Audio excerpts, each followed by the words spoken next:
When the internet began, bulletin board services, or BBS, became the first online communities of the so-called information superhighway. Using their phone lines, people logged in from all over America to talk about sports, games, movies, and on one BBS in particular, share their ghost stories. Over time, those communities all went dark, except for one lone server that continues to operate somewhere in an unknown part of Pennsylvania's Rust Belt. A relic of the 1990s, veiled in mystery, it is a digital archive of humanity's strangest encounters with the unknown, as told by the people who experienced them. My name is Brandon Schexnayder, and you are listening to Fear Daily. Subject: The Hatred. User: Shroom00. Posted July 18th, 1997.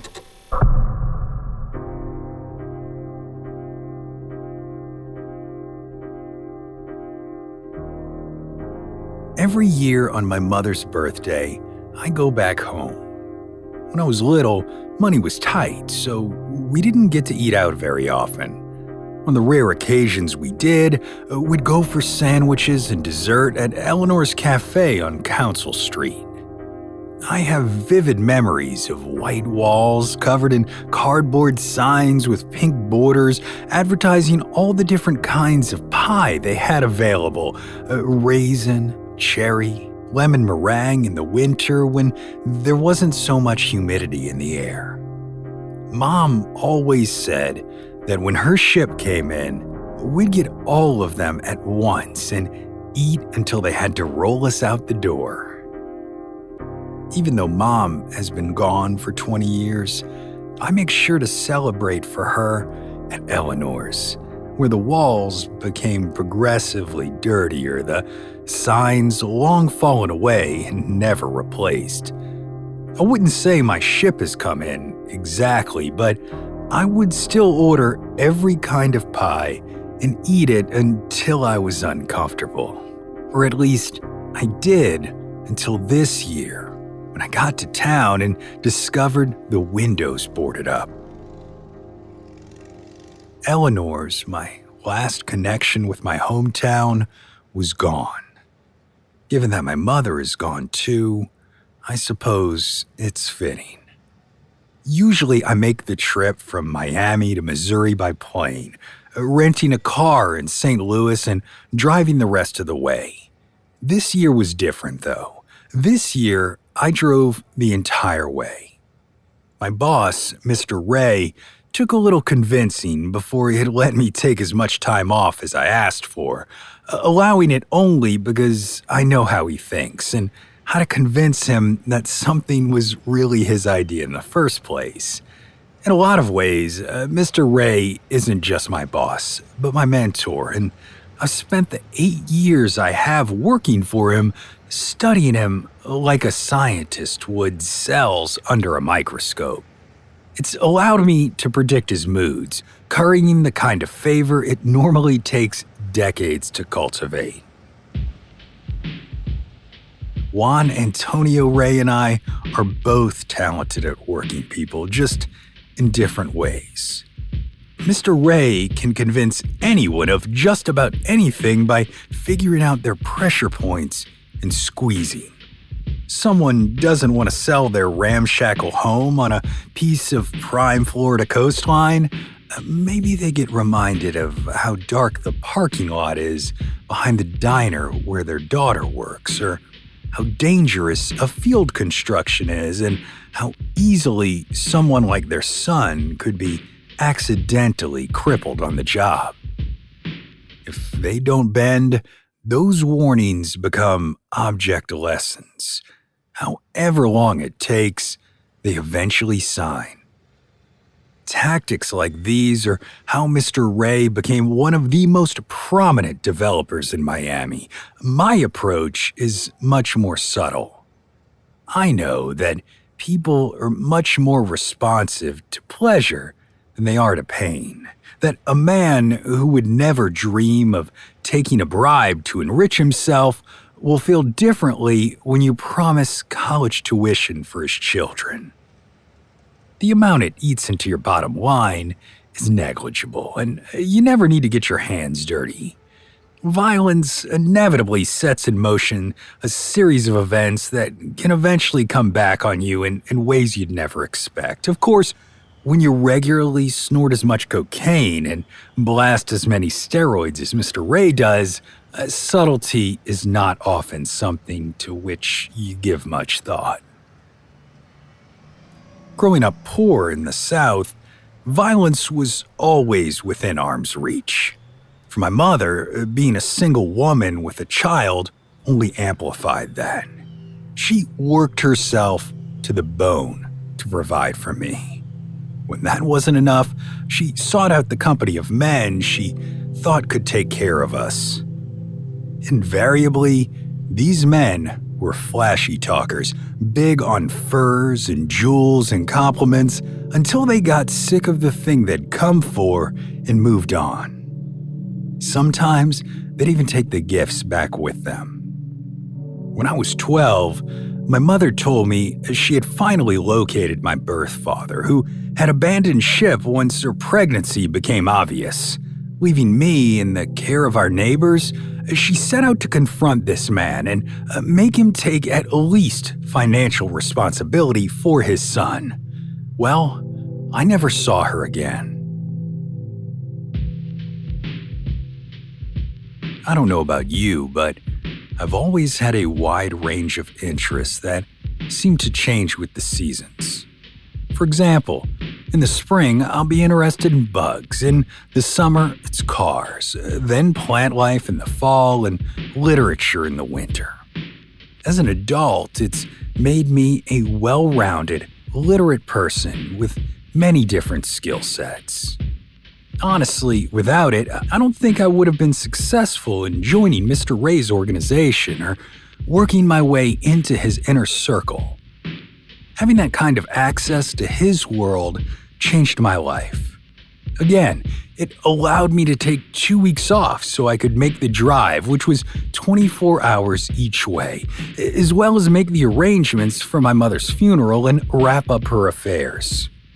Of course, Mr. Ray had no way of knowing these things weren't true, and even if he had bothered to check up on it, I had placed an obituary in the local paper and paid for a service to be held at one of the funeral homes in town. Even he, as capable as he is, can't see 1,500 miles away.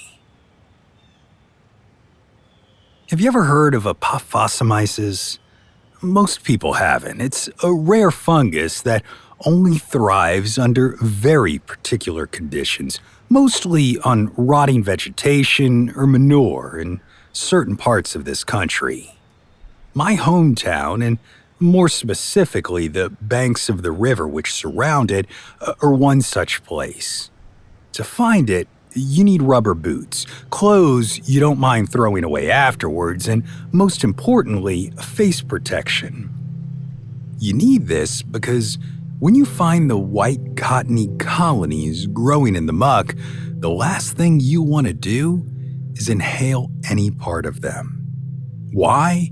Because when inhaled, it causes mucormycosis, a rare fungal infection that is almost always fatal unless it's caught early. Since very few people outside of medical research and fringe mycelium enthusiast communities know about it, early detection almost never happens. It's certainly not the kind of thing that, once found, you can bring onto a plane. No, better to bring it back home by car, where you can guarantee the integrity of its container. Then, once you're home, you can begin the process of carefully harvesting the spores. The few confirmed reports of mucormycosis in North America make for harrowing reads. Essentially, the fungus is necrotizing, eating all the healthy tissue it comes in contact with, blackening the body from the inside out.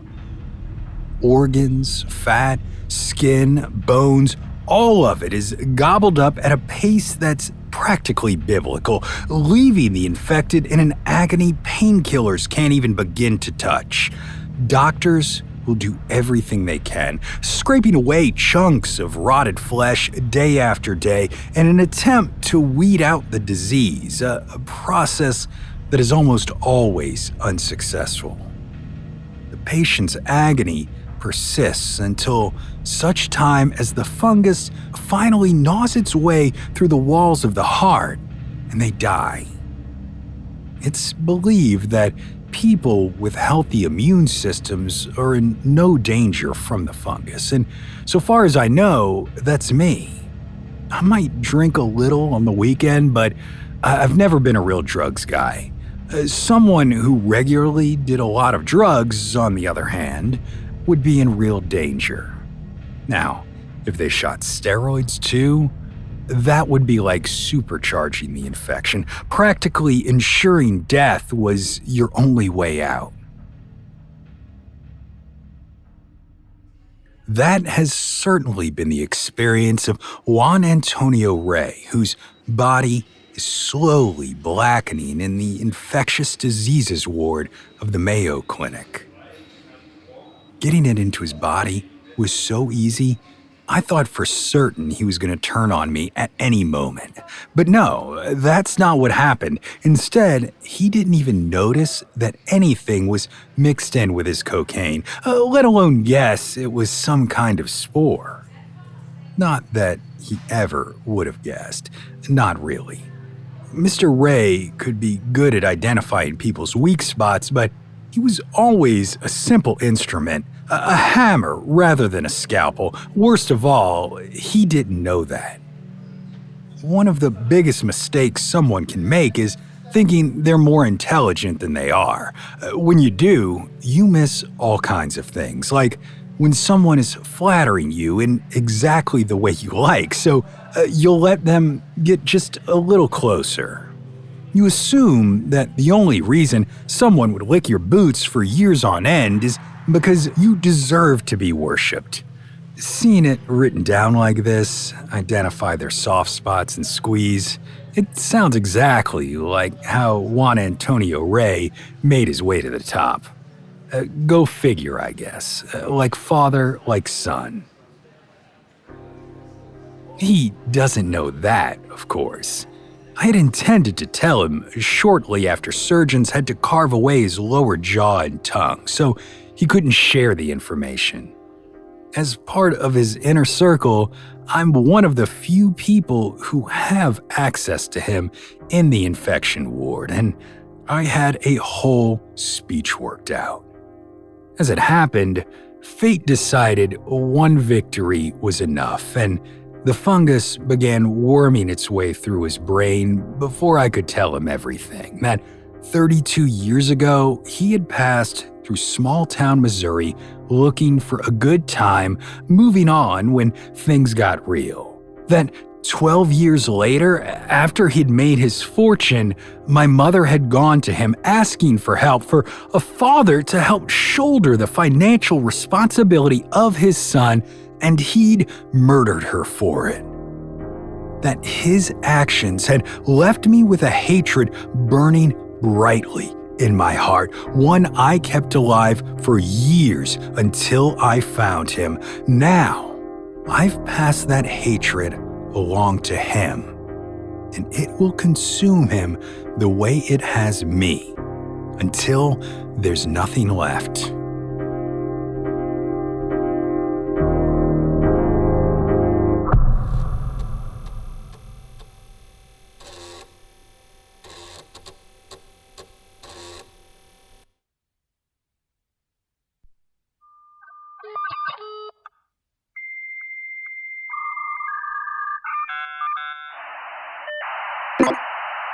Subject: The House on Main.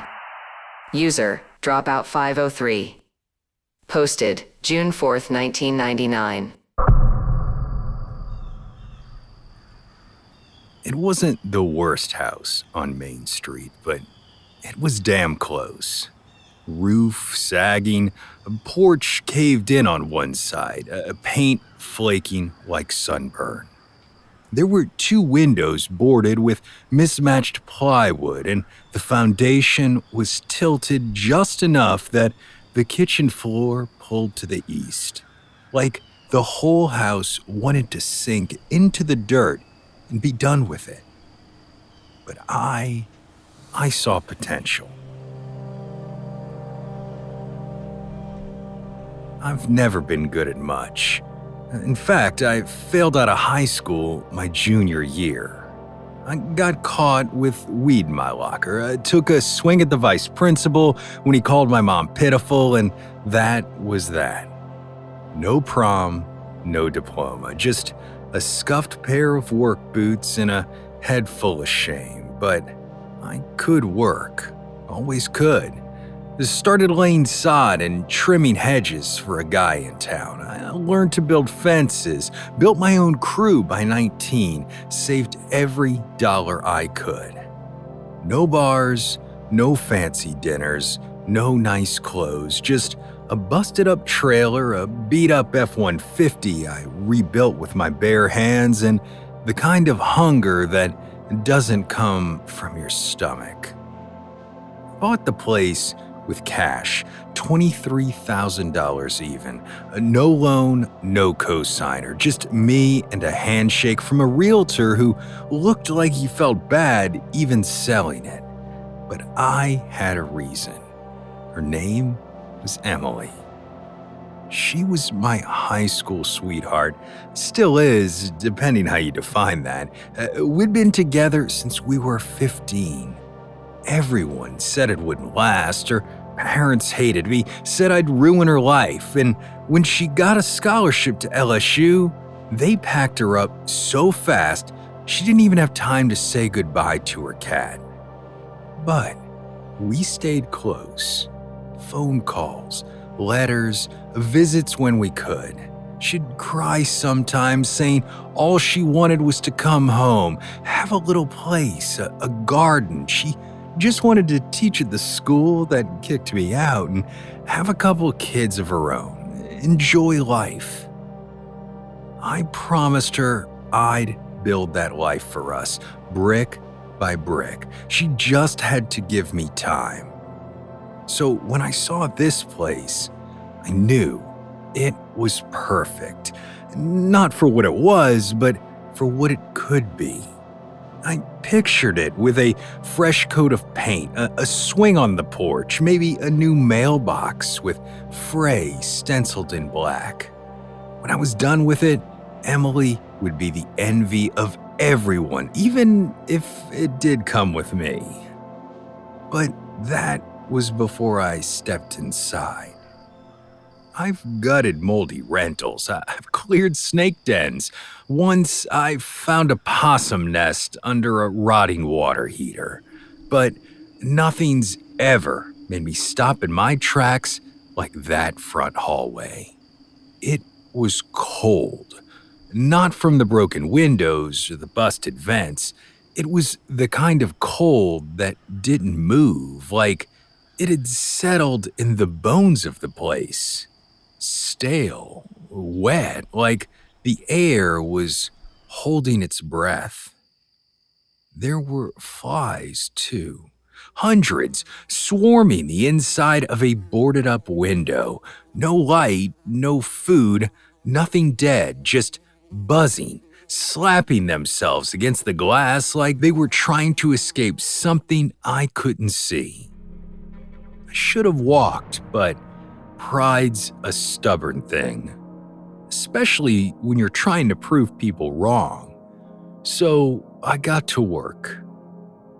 The first week, I stripped wallpaper off the dining room walls. Underneath was another layer and another, 5 layers deep. The last one was old, hand-painted, flowers and vines in a soft blue-green.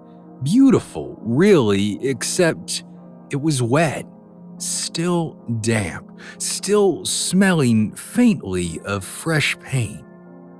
When I touched it, my fingertips came back blue. That night, as I slept on an air mattress downstairs, I dreamed of someone standing in the corner of that room, a woman in a white dress with a face I couldn't quite make out. The wallpaper dripped behind her like it was crying. When I woke up, my hands were stained blue again. I hadn't used paint in days. I blamed the stress and just kept doing what I do, grinding. Second week, I started pulling up the upstairs carpet.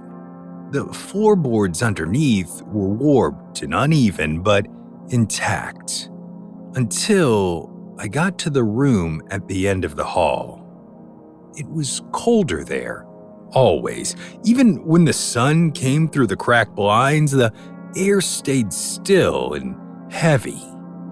When I peeled back the carpet, I found carvings in the wood, dozens of them, names, dates, strange little symbols, all of it scratched deep into the planks. The oldest one I could read said, "Do not let her out, 1906. Well, I laughed at first, figured it was a prank, kids carving ghost stories into the floor, until I saw the nails holding the bedroom door had been hammered from the outside. I didn't sleep that night, not because I believed in ghosts, rather because something in my gut had started to whisper. That kind of whisper that sounds like your father's voice when he says, "Son, this ain't right." But I kept going, kept grinding. Week 3, the dreams got worse.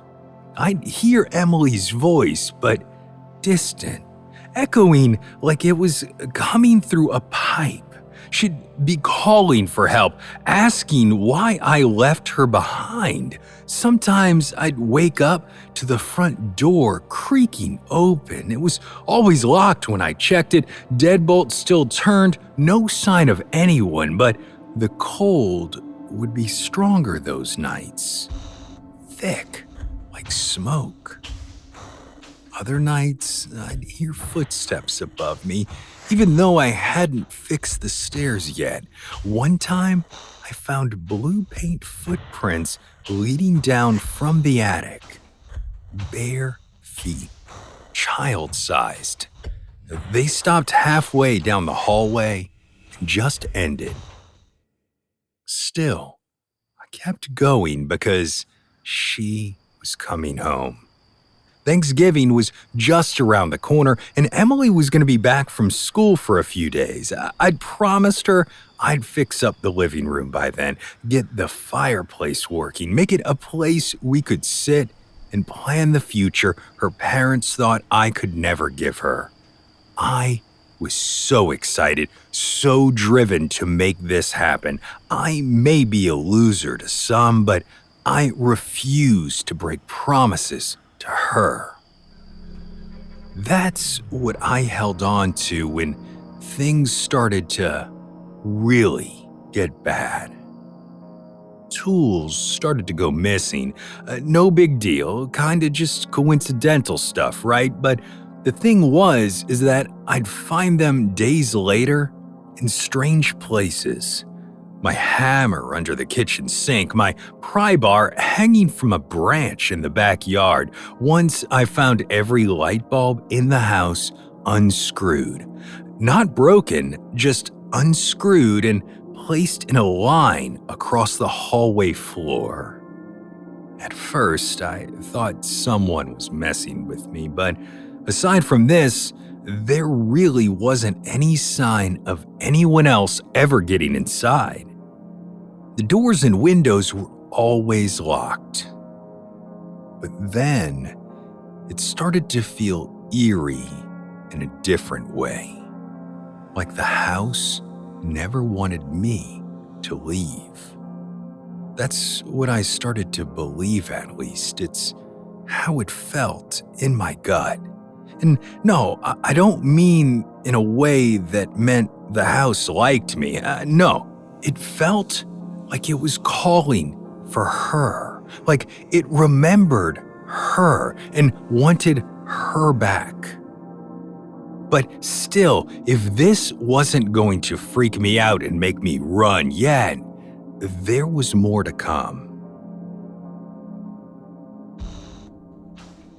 One night, as I was ripping out old damaged drywall upstairs, I found the nursery. It wasn't on the original floor plan, though.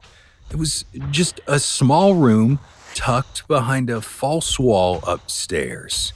Crib still there, blankets rotten with mildew, a rocking horse collapsed in the corner. This was absolutely creepy, I had to admit that, and even more chilling than the mere sight of a hidden baby's room was the mobile above the crib was turning as if it had just been wound up only moments before my discovery. Yet, there was no wind, no draft, just a slow, methodical spin like someone had set it in motion and walked away. I was no longer sleeping at night. How could I? Instead, I went and sat on the porch with a cigarette and brought my shotgun with me that I kept for coyotes. What was I going to do with it? I don't know, but there I was. Well, right before sunrise, I heard that voice again, that female tone. But I wasn't scared this time because it was singing, a lullaby. I didn't recognize the song, but it was drifting down the stairs, sweet and soft. Grabbing the shotgun, I went back into the house and rushed upstairs to the nursery, where I found the old antique rocking horse upright and the mobile no longer spinning. A chill went through my body, but that wasn't even the worst part of it. Above the old crib were words strewn out in blue paint, still dripping wet. She belongs here.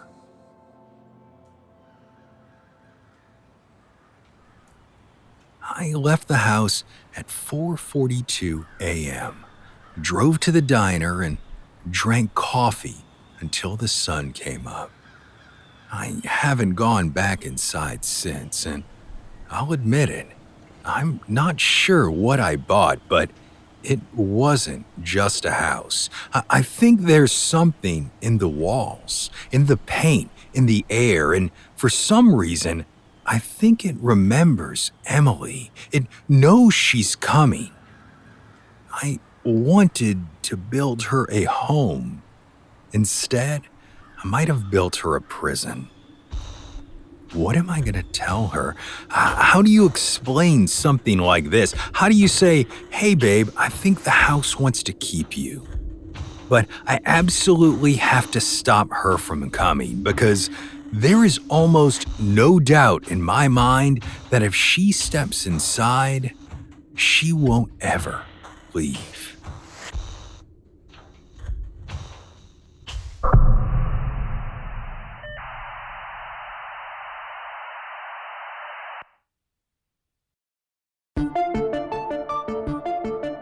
Fear Daily is an independent podcast hosted by Brandon Schexnayder and written by Brennan Storr, with Joanna Smith serving as the consulting editor, audio production by Rachel Boyd, and sound design by Southern Gothic Media.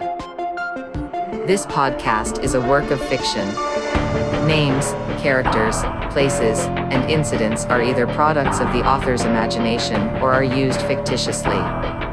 Any resemblance to actual persons, living or dead, or to real events or locations, is entirely coincidental. Ad-free versions of Fear Daily are available now on your favorite podcast apps. For more information, visit feardaily.com. But move fast, before the server goes offline.